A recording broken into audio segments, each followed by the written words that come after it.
जय हिंद, वंदे मातरम। एडिटोरिया ने बिहार दरोगा के लिए जो मॉडल पेपर जारी किया है उसको हम लोग कवर कर रहे हैं। इसमें इसके पहले हमने मॉडल पेपर 1 को कंप्लीट किया था। आज जो मेरा है मॉडल पेपर 2 को कवर करना है। तो आप लोग जो है वीडियो को पूरा कंप्लीट देखिएगा और लाइक से सब्सक्राइब जरूर कर लीजिएगा।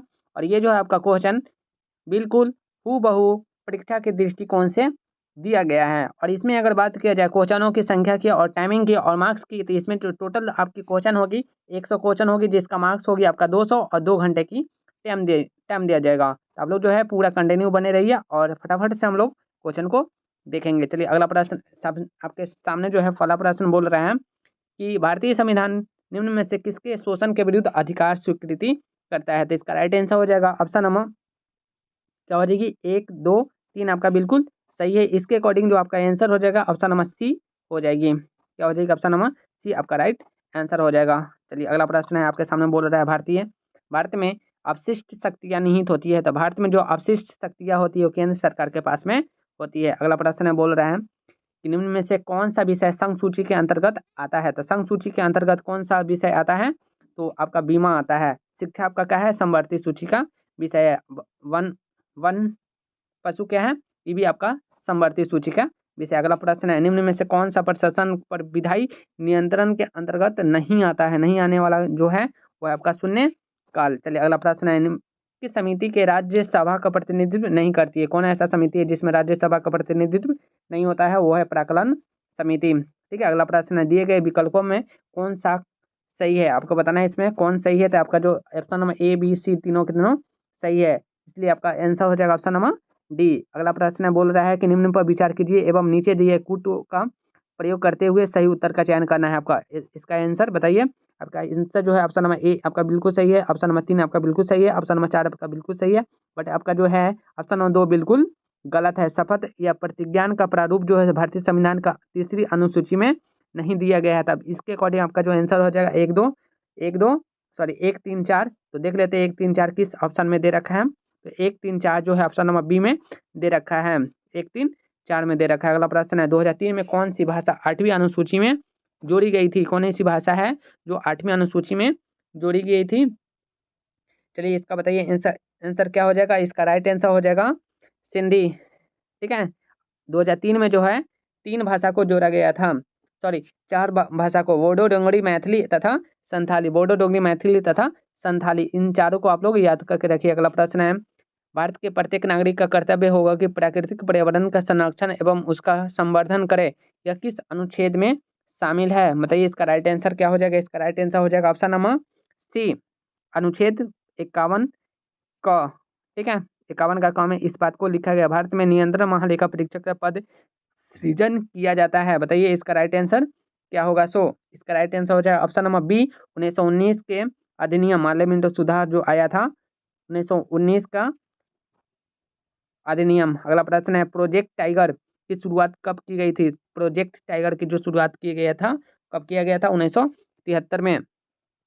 बट कौन सा महीना था, वो था अप्रैल 1973। इसमें जो है प्रोजेक्ट टाइगर यानी कि जितने सारे जो टाइगर विलुप्त हो चुके थे उन सारे को डाटा लिखा लिखा जोखी का काम किया जाए। इसमें अगर बात किया जाए वर्तमान में अगर टाइगरों की संख्या कितनी है, तो 3167 आपका वर्तमान में टाइगर की संख्या है। अगला प्रश्न है बोल रहा है कि जीव मंडल आरक्षित परिरक्षक क्षेत्र है। जीव मंडल आरक्षित परिरक्षक क्षेत्र है, बताइए इसका राइट आंसर क्या हो जाएगा। ऑप्शन नंबर इसका ए हो जाएगा बिल्कुल, अनुवांशिक विभिन्नता के। अगला प्रश्न है निम्न में से कौन सा एक भारत के राष्ट्रीय जलवायु परिवर्तन कार्य योजना के मिशन में शामिल नहीं है, बताइए इसका राइट आंसर क्या होगा। इसका राइट आंसर ऑप्शन नंबर ए हो जाएगा, नाभिकीय शक्ति। अगला प्रश्न है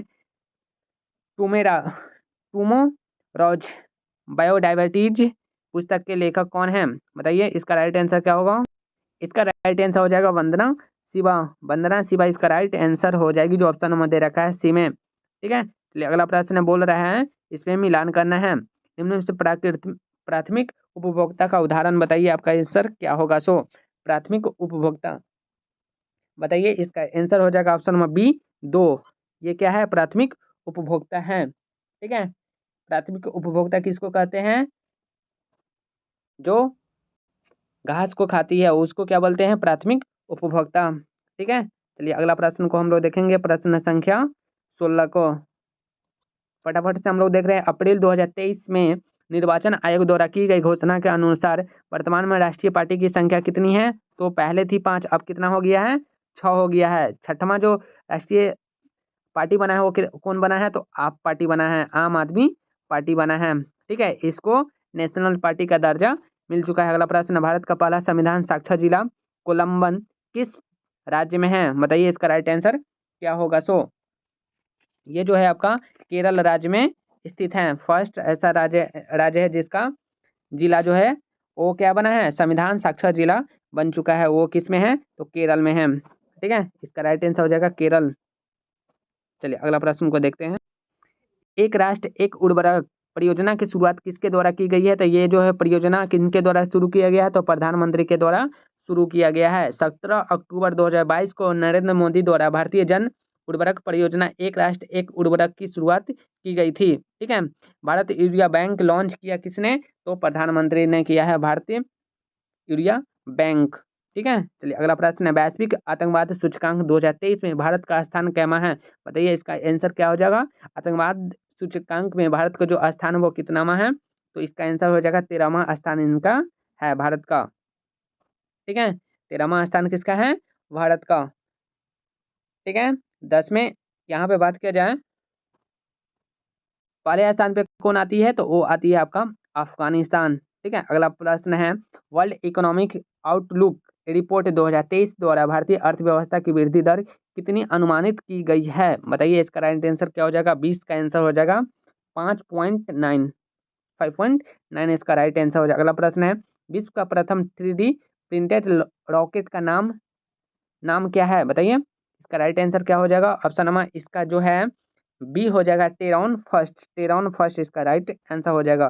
चलिए अगला प्रश्न है, भारत में व्यावसायिक तौर पर 5G सेवा लॉन्च करने वाली पहली कंपनी कौन सी है? तो इसका जो राइट आंसर हो जाएगा ऑप्शन नंबर बी हो जाएगा, एयरटेल। ये जो है 5G लॉन्च करने वाले भारत में पहली कंपनी है। अगला प्रश्न है, बाघ गणना रिपोर्ट 2022 के अनुसार 2018 की गणना की तुलना में बाघों की संख्या कितनी वृद्धि हुई है? तो ये जो हुई है 200 हुई है। पहले थी आपका कितना?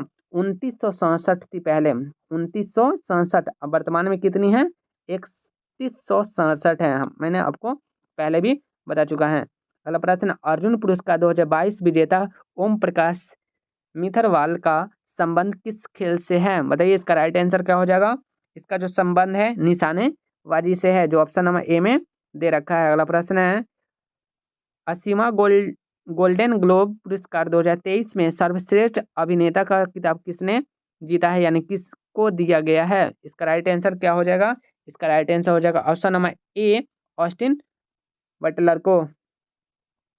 क्या हो जाएगी? ऑप्शन नंबर ए आपका राइट आंसर हो जाएगा, ऑस्टिन बटलर को। अगला प्रश्न है, हाल ही में बांग्लादेश के नए राष्ट्रपति के रूप में किसे चुना गया है? तो हाल ही में जो है बांग्लादेश के राष्ट्रपति किनको चुना गया है? तो मोहम्मद शहाबुद्दीन चुप्पू को। चुप्पू, बड़ी खतरनाक नाम है चुप्पू। अगला प्रश्न है, आप लोग जो है कमेंट बॉक्स में जरूर बताइएगा कि आपका जो है स्कोर कितना है। ठीक है, अगला प्रश्न बोल रहा है कि वर्ल्ड स्टील एसोसिएशन द्वारा मार्च 2023 में जारी आंकड़ों के अनुसार कच्चे इस्पात के उत्पादन में कौन सा देश क्रमशः अग्रणी है? बताइए इसका राइट आंसर क्या हो जाएगा? तो सबसे पहले जो है आपका कौन है? तो चीन है, उसके बाद में भारत है, उसके बाद में जापान है। तो चीन, भारत, जापान इसका राइट आंसर हो जाएगा, जो ऑप्शन नंबर दे रखा है बी में। ठीक है, चलिए अगला प्रश्न है, ये सारे जो है 25 से 30 क्वेश्चन जो आपका करेंट से क्वेश्चन आती है, तो आप लोग जो है पूरा देखिएगा और हो सके तो आप लोग कॉपी में जरूर नोट करके चलिएगा। अगला प्रश्न बोल रहा है,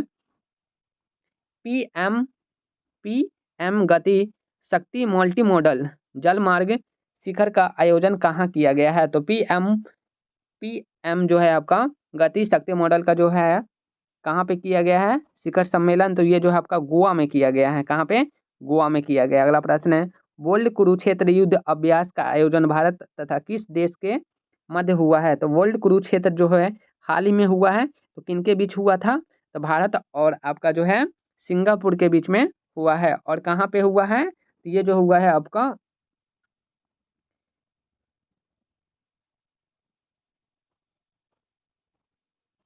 जोधपुर में हुआ है। कहाँ पे हुआ है? तो जोधपुर में, तो इस क्वेश्चन का आंसर आपका हो जाएगा सिंगापुर। और इस बार जो कहाँ पे हुआ है, तो जोधपुर हुआ है, जो यहाँ पे राजस्थान में। अगला प्रश्न है, बिहार जाति आधारित जनगणना 2022 के अनुसार बिहार में किस कोटि की जनसंख्या सर्वाधिक है? तो आपको बताना है इसका राइट आंसर क्या हो जाएगा। तो इसमें जो है आपका अत्यंत पिछड़ा वर्ग की जो है जनसंख्या क्या है, सबसे ज्यादा है। ठीक है, अगला प्रश्न है, हाल ही में लंपी प्रोबेक लंपी प्रोबेक टीका को किस मंत्रालय द्वारा लॉन्च किया गया है? तो ये जो है आपका आंसर इसका ऑप्शन नंबर ए हो जाएगा, केंद्रीय कृषि एवं कल्याण मंत्रालय के द्वारा। अगला प्रश्न, WHO ने हाल ही में किस देश को मलेरिया मुक्त घोषित किया है? तो कौन ऐसा देश है जिसको WHO ने मलेरिया मुक्त घोषित किया है? तो इसका राइट आंसर हो जाएगा ऑप्शन नंबर बी, तजाकिस्तान। क्या हो जाएगा, ए एंड बी दोनों है, अजरबैजान एंड ताजिकिस्तान, ये दोनों देश जो है क्या हो गया है, मलेरिया मुक्त देश बन चुका है। अगला प्रश्न है, भारत में 16वें राष्ट्रपति द्रौपदी मुर्मू को कुल वैध वोटों का यानी कि मतों का कितना प्रतिशत वोट प्राप्त हुआ है, मत प्राप्त हुआ है? तो कुल मत जो है आपका कितना हुआ है इसका, तो 64.03% जो है आपका क्या मिला है इनको, वैध वोट मिला है। और जो है इसके विपक्षी कौन थे, तो विपक्षी थे यशवंत सिन्हा। ठीक है, यशवंत सिन्हा इनके विपक्ष में खड़े थे। अगला प्रश्न है, निम्नलिखित में से किसे चिकित्सा के क्षेत्र में नोबेल पुरस्कार 2023 से सम्मानित किया गया है? तो चिकित्सा के क्षेत्र में किन्हें नोबेल पुरस्कार दिया गया है इस बार? तो वो आपका है answer option number A and B दोनों, ए एंड बी दोनों है, Katalin Kariko and Drew Weissman, ये दोनों का आंसर आपका, ये दोनों जो है आपका राइट आंसर हो जाएगी। इन दोनों को किस क्षेत्र में मिला है, चिकित्सा के क्षेत्र में इनको मिला है। 35 नंबर प्रश्न बोल रहा है, 2023 बजट 2023-24 के मनरेगा के लिए कितने राशि आवंटित किया गया है? तो मनरेगा के लिए जो आपका कितना राशि आवंटित किया गया है, तो ये जो है आपका 60,000 करोड़ रुपया आवंटित किया गया है, जो ऑप्शन नंबर दे रखा है सी में। अगला प्रश्न है, भारत सरकार ने किस वर्ष तक देश को टीबी मुक्त करने का लक्ष्य रखा है? तो टीबी मुक्त जो है भारत किस किस वर्ष तक लक्ष्य रखा है? तो 2025 तक ये लक्ष्य जो है रखा गया है भारत के द्वारा। ठीक है, चलिए अगला प्रश्न जो है हम लोग देखते हैं फटाफट से। 37 नंबर प्रश्न क्या बोल रहा है, विश्व वन्यजीव दिवस जो है 2023 का विषय है, तो बताइए इसका थीम क्या था? तो इसका जो थीम था क्या था, वन्यजीव संरक्षण के लिए भागीदारी, वन्यजीव संरक्षण के लिए भागीदारी। अगला प्रश्न है, ऑपरेशन गंगा पुस्तक के लेखक कौन है? ऑपरेशन गंगा के जो है पुस्तक के लेखक कौन है, बताइए इसका राइट आंसर क्या हो जाएगा? इसका राइट आंसर हो जाएगा option number B, Tarun Pithode. Tarun Pithode इसका राइट आंसर हो जाएगा। अगला प्रश्न है, बीसीसीआई द्वारा आयोजित महिला प्रीमियर लीग 2023 का किताब मुंबई इंडियंस ने किसे हरा करके जीता है? तो ये जो क्वेश्चन है वही बहुत ही इंपॉर्टेंट है, ये क्वेश्चन हमने पिछली वीडियो में भी देखा था। अगला प्रश्न है, सॉरी इसका आंसर जो हो जाएगा ऑप्शन नंबर ए हो जाएगा, दिल्ली कैपिटल्स। ठीक है, इसको हरा करके मुंबई इंडियंस ने किताब को जीता है। अगला प्रश्न है, विश्व बैडमिंटन चैंपियनशिप 2026 का आयोजन कहाँ पे किया जाएगा? तो इसका राइट आंसर क्या हो जाएगा? ऑप्शन नंबर डी हो जाएगा, इनमें से कोई नहीं। तो इसका आंसर क्या हो जाएगा? इसका आंसर जो है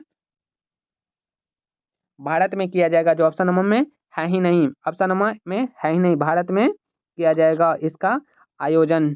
ठीक है, अगला प्रश्न, क्षेत्रीय ग्रामीण बैंक की स्थापना कब की गई थी? तो क्षेत्रीय ग्रामीण बैंक की जो स्थापना है वो कब किया गया था? तो 2 अक्टूबर 1975 को किया गया था। ठीक है, और 1955 में किसकी स्थापना हुआ था? तो 1955 में जो है आपका SBI की स्थापना हुआ था।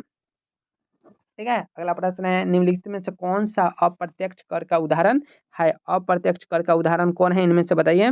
तो इसका राइट आंसर क्या हो जाएगा? इसका राइट आंसर हो जाएगा ऑप्शन नंबर सी, सेवा कर जो है आपका अप्रत्यक्ष का कर का उदाहरण है। अगला प्रश्न, छोटे व्यापारियों के लिए एक मुफ्त आयकर योजना की सिफारिश किस समिति ने की थी? तो इसका राइट आंसर बताइए। इसका राइट आंसर जो है ऑप्शन नंबर ए हो जाएगा, केलकर समिति। क्या हो जाएगी? केलकर समिति। सॉरी, इसका आंसर जो है चैलिया समिति होगी। क्या हो जाएगी?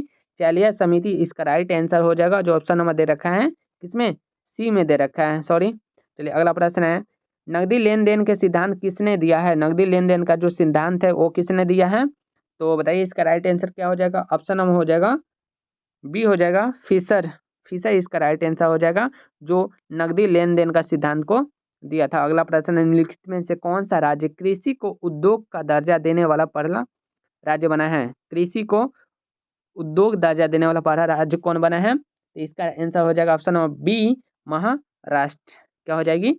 महाराष्ट्र हो जाएगा। अगला प्रश्न है, अशोक ने किस शिलालेख के आत्मनियंत्रण की शिक्षा दी गई? बताइए, इसका आंसर जो है क्या हो जाएगा? इसका आंसर हो जाएगा ऑप्शन नंबर सी, छठा। क्या हो जाएगी? छठा शिलालेख। ठीक है, चलिए अगला प्रश्न जो है 47वां नंबर प्रश्न बोला, संदम सभ्यता का प्रमुख स्थल आलमगीरपुर किस नदी के किनारे बसा हुआ है? किस नदी के किनारे आलमगीर है?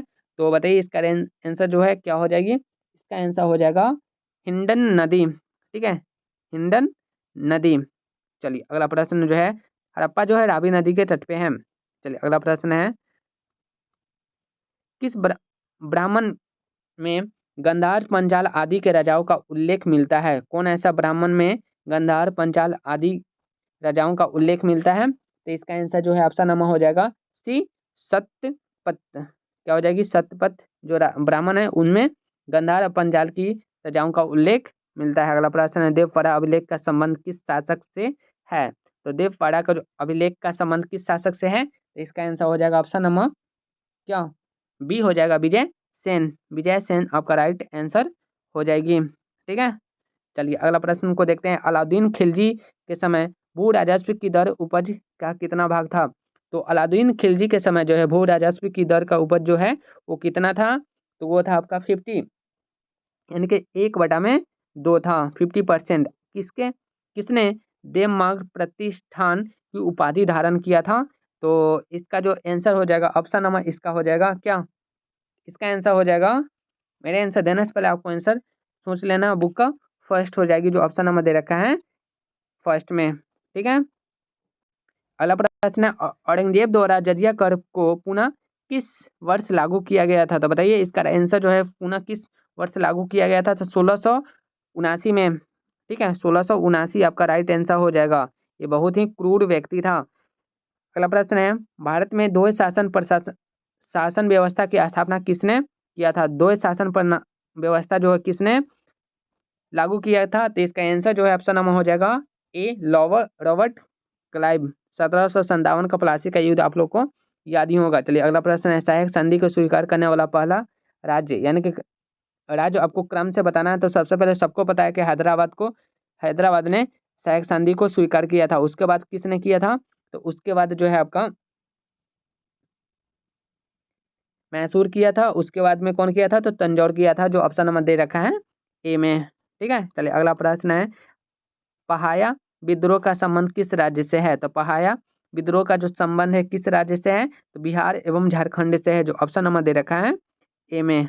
किस में दे रखा है? ऑप्शन नंबर ए में दे रखा है। अगला प्रश्न है, 1857 की क्रांति को किस ब्रिटिश नायक ने इलाहाबाद में दबाया था? तो कौन ऐसा व्यक्ति था जो इलाहाबाद में 1857 की क्रांति को दबाया था? तो वो व्यक्ति था कर्नल नील। नील जो है आपका, ये इसका आंसर, क्वेश्चन का आंसर हो जाएगा। अगला प्रश्न है, आज़ाद हिंद सरकार की स्थापना किसके द्वारा किया गया था? आज़ाद हिंद सरकार की जो स्थापना है किसके द्वारा किया गया था? तो वो किया गया था सुभाष चंद्र बोस के द्वारा। इनका नाम ही था सुभाष चंद्र बोस। अगला प्रश्न है, निम्नलिखित में से कौन सी पुस्तक महात्मा गांधी के द्वारा नहीं लिखा गया है?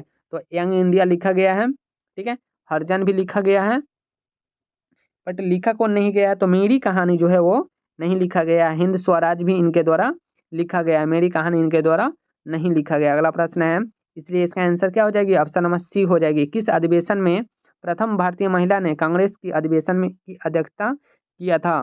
तो वो कौन सी प्रथम भारतीय महिला थी जिन्होंने ये किया था? तो वो 1925 में सरोजिनी नायडू जो है भारत की प्रथम महिला थी जिन्होंने क्या किया था? भारतीय राष्ट्रीय कांग्रेस में की अध्यक्ष बनी थी। तो ये जो है कैमा नंबर था? तो ये था आपका 41वां नंबर। ठीक है, 1885 से लेकर के आप जोड़ सकते हैं, 1885 से लेकर के 1925 में आप ऐड कीजिएगा तो टोटल आपका 41 वर्ष आएगी। इसलिए इसका आंसर हो जाएगा ऑप्शन नंबर ए। अगला प्रश्न है, बोल रहा है कि समानता, स्वतंत्रता एवं बंधुत्व किस क्रांति का प्रमुख नारा था? तो ये था आपका फ्रांस की क्रांति 1789 वाली, आपको याद ही होगा। चलिए अगला प्रश्न है, निम्नलिखित में से किस दो भौतिक राशियों की इकाई एक ही होती है, तो ऐसा कौन ऐसा भौतिक राशि है जिसका इकाई एक ही होती है? तो वो आपका बल है, और दूसरा क्या है? तो वो आपका भार है। ठीक है, इन दोनों का जो इकाई है सेम होती है। एमिनोमीटर उपकरण का प्रयोग डैश को मापने के लिए किया जाता है। तो एमिनोमीटर का जो प्रयोग हम लोग किस के रूप में करते हैं? इसका आंसर हो जाएगा ऑप्शन नंबर ए, वायु की गति। वायु की गति मापने के लिए हम लोग किसका प्रयोग करते हैं? एनीमोमीटर। अगला प्रश्न क्या बोल रहे हैं? अगला प्रश्न निम्नलिखित में से कौन सी समीकरण को दर्शाता है? सही समीकरण को कौन दर्शाता है? बताइए, इसका आंसर जो है क्या हो जाएगी? इसका जो आंसर है ऑप्शन नंबर ए हो जाएगा, यांत्रिक ऊर्जा माइनस में गतिज ऊर्जा बराबर में स्थितिज ऊर्जा। इसका मतलब हुआ कि यांत्रिक ऊर्जा जो होती है स्थितिज ऊर्जा, प्लस में इसको इधर लाएंगे तो माइनस वाला प्लस हो जाएगा, यानी कि गतिज ऊर्जा। यानी कि गतिज ऊर्जा और स्थितिज ऊर्जा को जब ऐड करेंगे तो आपका क्या हो जाएगा? यांत्रिक ऊर्जा निकलेगी। अगला प्रश्न है, बर्नौली का प्रयोग प्रमेय किसके संरक्षण सिद्धांत पर आधारित है? किस पे आधारित है? बताइए, संवेग, बल, ऊर्जा या फिर द्रव्यमान। तो इसका आंसर हो जाएगा ऑप्शन नंबर डी, ऊर्जा।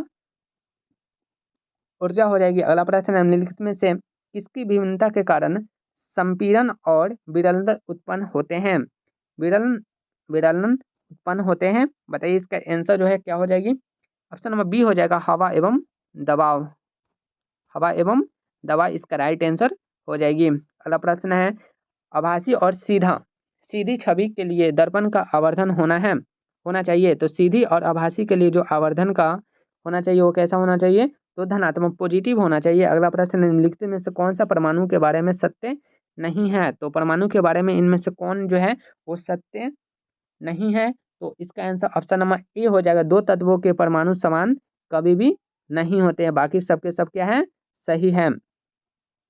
ठीक है, ऑप्शन नंबर बी एंड सी आपका सही है। ये तो आपका ऑप्शन ही बोल रहा है कि सबके सब सही है। ठीक है, अगला प्रश्न है, धातुओं के पतली तार के रूप में ढलने की विशेषता क्या कहलाती है?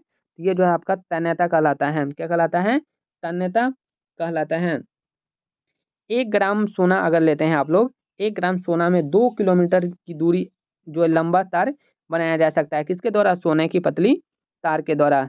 जल शोधन में कौन सी प्रक्रिया का प्रयोग किया जाता है? तो जल शोधन में कौन सी प्रक्रिया का प्रयोग करते हैं? प्रसरण का प्रयोग हम लोग करते हैं, जो ऑप्शन नंबर दे रखा है किसमें?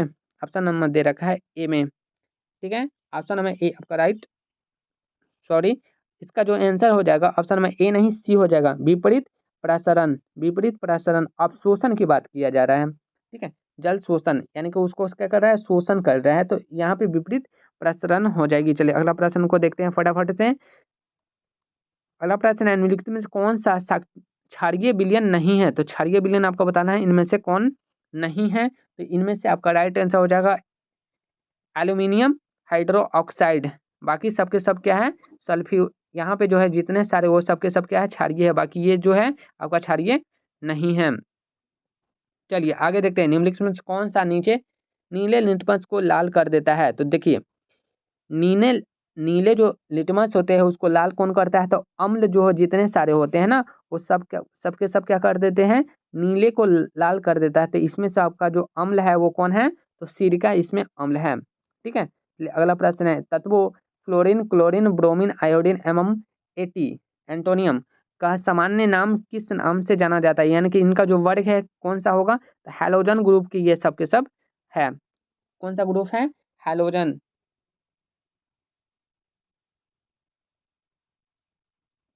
चलिए अगला प्रश्न को देखते हैं, अमोनिया का व्यावसायिक निर्माण किस प्रक्रिया में होता है? तो अमोनिया का जो व्यावसायिक निर्माण किस रूप में होता है? तो इसका आंसर तो बताइए, आपका आंसर क्या हो जाएगा? हैबर प्रक्रिया में होती है। किसमें? हैबर प्रक्रिया में होती है। अगला प्रश्न बोल रहा है, माइकोलॉजी का अध्ययन निम्न में से किससे संबंधित है? तो माइकोलॉजी हम लोग किसको बोलते हैं? माइकोलॉजी मानव कोशिकाओं से, जीवाणु से, कवक से या फिर जीवाणुओं विषाणुओं से। इसका आंसर बताइए। इसका राइट आंसर हो जाएगा ऑप्शन नंबर सी, कवक का अध्ययन हम लोग किस नाम से जानते हैं? तो माइकोलॉजी के नाम से जानते हैं। ठीक है, कवक का अध्ययन माइकोलॉजी। चलिए अगला प्रश्न को देखते हैं। अगला प्रश्न क्या बोल रहा है, निम्नलिखित में से कौन सा एक कोशिका में अधिक मात्रा में पाए जाने वाला अणु है? तो प्रोटीन, जल या फिर वसा, कार्बोहाइड्रेट। तो एक जो है कोशिका में सबसे ज्यादा जो है जल पाया जाता है। ठीक है, सबसे ज़्यादा क्या पाया जाता है? जल पाया जाता है। अगला प्रश्न है, पौधों में लचीलापन किस ऊतक के कारण आती है? तो पौधों में जो लचीलापन किसके कारण आती है? तो ये जो आती है आपका ऑप्शन नंबर ए हो जाएगा कॉलेन काइमा। कॉलेन काइमा इसका राइट आंसर हो जाएगा।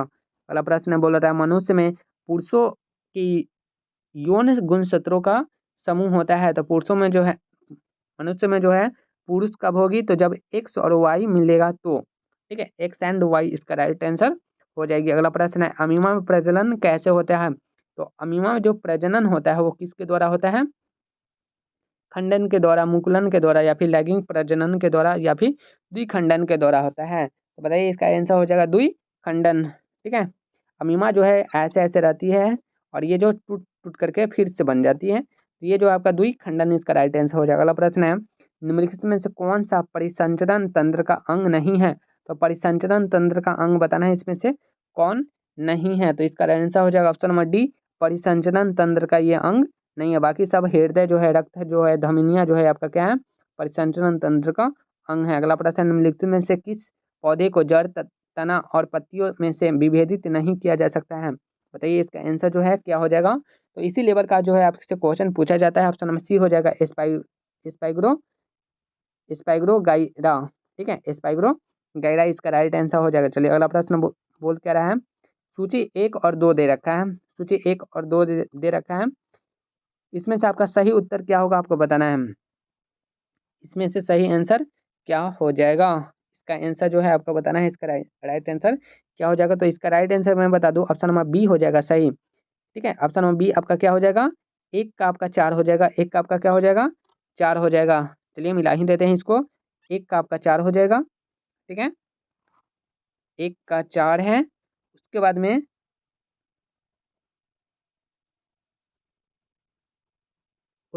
दो का आपका 3 है, 2 का 3 है।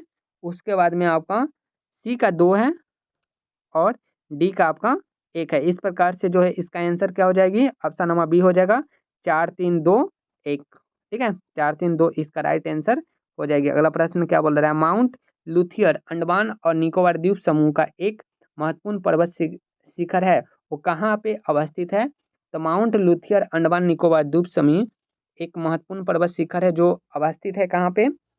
तो ये जो अवस्थित है आपका कहाँ पे है? ग्रेट निकोबार में अवस्थित है। ग्रेट निकोबार याद रखिए, जो ऑप्शन नंबर दे रखा है सी में, ग्रेट निकोबार में ये स्थित है।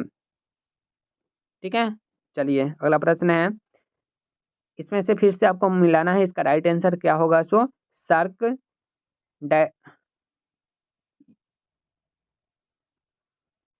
याडांग वरखान ड्रमलिन। तो इसका आंसर मैं बता दूं डायरेक्ट, इसका आंसर जो है, इसका आंसर हो जाएगा ऑप्शन नंबर ए, इसका राइट आंसर हो जाएगा 4 1 3 2। 4 1 3 2 इसका राइट आंसर हो जाएगा। यानी कि 4 का जो एक आंसर हो जाएगी, एक नंबर का 4 हो जाएगा, बी का 1 हो जाएगी, सी का आपका 3 हो जाएगा और डी का आपका आंसर 2 हो जाएगा। तो आप लोग जो है वीडियो को थोड़ा सा नहीं पाउज कर करके इस सारे क्वेश्चन को नोट करते जाइएगा। अगला प्रश्न है, प्रति चक्रवात की विशेषता होती है, प्रति चक्रवात की जो विशेषता होती है क्या होती है? स्वस्थ आसमान हो जाती है। ठीक है, अगला प्रश्न है, निम्नलिखित निम्नलिखित नदियों में से कौन सी एक पंचनद में से सम्मिलित नहीं है? तो पंचनद में से सम्मिलित कौन नहीं है? झेलम, सतलज, या फिर सिंधु, या फिर ब्यास। तो इसका आंसर क्या हो जाएगा बताइए? मेरे आंसर देने से पहले आपको आंसर देना है सिंधु, इसका राइट आंसर हो जाएगा, जो ऑप्शन नंबर दे रखा है बी में। ठीक है, चलिए अगला प्रश्न बोल क्या रहा है, निम्नलिखित स्थानों में से कौन सा एक लौह अयस्क खनन क्षेत्र नहीं है? तो बताइए इसका राइट आंसर क्या हो जाएगा? लौह अयस्क क्षेत्र नहीं है। तो इसका आंसर जो है, इसका आंसर हो जाएगा ऑप्शन नंबर ए हो जाएगा मलाजखंड। मलाजखंड इसका राइट आंसर हो जाएगा। 2011 की जनगणना के अनुसार निम्नलिखित राज्यों में से किस राज्य में जनसंख्या का घनत्व न्यूनतम है? तो सबसे न्यूनतम किस राज्य में है? तो वो सबसे न्यूनतम जो है अरुणाचल प्रदेश में, बट अरुणाचल प्रदेश है ही नहीं, तो इसका आंसर हो जाएगा मिजोरम। ठीक है, मिजोरम हो जाएगी। अरुणाचल प्रदेश के बाद में कौन आती है राज्य? मिजोरम आती है। ठीक है, चलिए अगला बात, उसके बाद जो है आपका प्रश्न संख्या 88 को हम लोग देखेंगे। 88 नंबर प्रश्न क्या बोल रहा है? 88 नंबर प्रश्न बोल रहा है, निम्नलिखित में से कौन सा कथन सत्य है? इनमें से आपको बताना है कथन जो है कौन सा सत्य है। तो इसका जो आंसर हो जाएगा ऑप्शन नंबर डी हो जाएगा, ब्रिक फील्डर ऑस्ट्रेलिया में चलने वाले गर्म हवा को हम लोग बोलते हैं। ठीक है, इसका राइट आंसर हो जाएगा ऑप्शन नंबर वाली गर्म एवं शुष्क हवा है। ब्रिक फील्ड ऑस्ट्रेलिया में चलने वाली गर्म एवं शुष्क हवा है।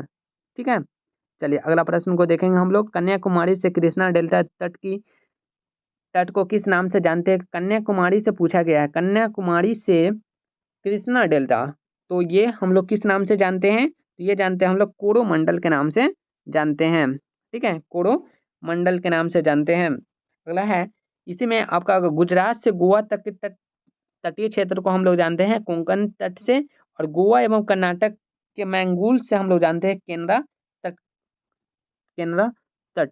ठीक है, याद रखिएगा इन दोनों पॉइंट को भी। रोहिला राष्ट्रीय उद्यान कहाँ पे है? तो रोहिला रोहिला जो राष्ट्रीय उद्यान है ये आपका कहाँ पे है? तो बताइए इसका आंसर जो है क्या हो जाएगा? इसका आंसर हो जाएगा option number C, Himachal Pradesh. ठीक है, हिमाचल प्रदेश में इसका राइट आंसर हो जाएगा। अगला प्रश्न है, निम्नलिखित में कौन सा व्यक्ति स्टील मैन ऑफ इंडिया के रूप में जाने जाते हैं? तो वो कौन व्यक्ति है? तो जमशेदपुर ईरान है, सॉरी जमशेद जी ईरान है इसका राइट आंसर। अगला प्रश्न है, 92 नंबर प्रश्न बोल रहा है, निम्नलिखित में से किस कंपनी को महारत्न कंपनी का दर्जा प्राप्त नहीं है? तो 12 हमारे टोटल भारत में जो है 12 कंपनियां हैं, जिनमें से आपका बी नंबर आंसर जो है बिल्कुल नहीं है, कि इसको जो है कंपनी का दर्जा प्राप्त नहीं है। ठीक है, राष्ट्रीय कंपनी की दर्जा इनको प्राप्त नहीं है। अगला प्रश्न है, मंकी पॉक्स नामक बीमारी को विश्व स्वास्थ्य संगठन यानी कि WHO के द्वारा नाम क्या दिया गया है? तो एम पॉक्स दे रखा है, एम पॉक्स। ये क्या है? ये मंकी पॉक्स जो है एक वायरस था, ठीक है ना, जो सबसे पहले जो आपका कहाँ पे फैला था? तो सबसे पहले मंकियों में फैला था, और कहाँ पे? तो ये जो है आपका आंसर इसका क्या होगी?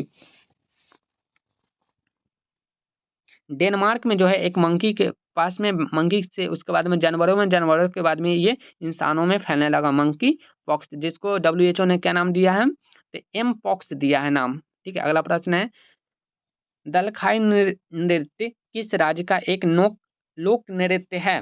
बताइए इसका आंसर क्या हो जाएगी? दलखाई नृत्य जो है आपका किस राज्य का है? तो इसका आंसर ओडिशा हो जाएगी। ओडिशा जो ऑप्शन नंबर दे रखा है, किसमें? ए में दे रखा है आपका आंसर। चलिए, ठीक है, अगर पूछ लिया जाएगा ना यक्षगान कहाँ की है, तो यक्षगान जो कर्नाटक की, कथकली आपका केरल की, राउफ नृत्य जो है जम्मू कश्मीर की है, और करगम कहाँ की है? तो तमिलनाडु के है। तो इस चीज़ को भी आप लोग नोट जरूर कर लीजिएगा। अगला प्रश्न है कि भारतीय वायुसेना के लिए राफेल विमान किस देश से खरीदे गए हैं? तो ये जो है आपका फ्रांस से खरीदा गया था। कितना? तो 36 खरीदा गया था। और कब खरीदा गया था? तो 2016 में ये चीज़ को साइन किया गया था।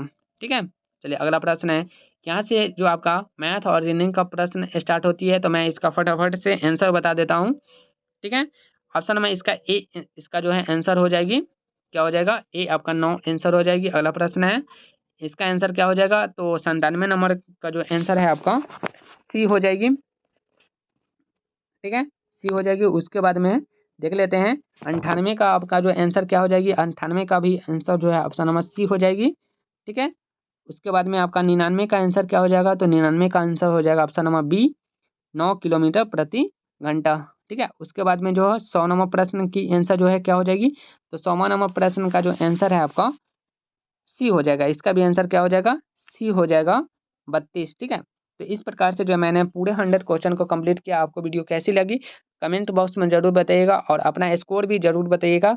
ये जो है आपका मॉडल पेपर है, तो इसमें ज़्यादा एक्सप्लेन करने की मेरी बात नहीं रही है। ठीक है, ज़्यादा से सोचते हैं कि आपका कम टाइम ले और पूरे के पूरे जो है 100 क्वेश्चन करा दिया जाए। ठीक है, जिसके पास में ये बुक अवेलेबल नहीं हुआ है उसके लिए बहुत ही अच्छा सुनहरा अवसर है कि आप यहाँ से क्वेश्चन को देख करके क्या कीजिएगा, और प्रैक्टिस जरूर कर लीजिएगा। ठीक है, और अपना जो कमेंट बॉक्स में स्कोर जरूर बता दीजिएगा। तब तक के लिए थैंक यू।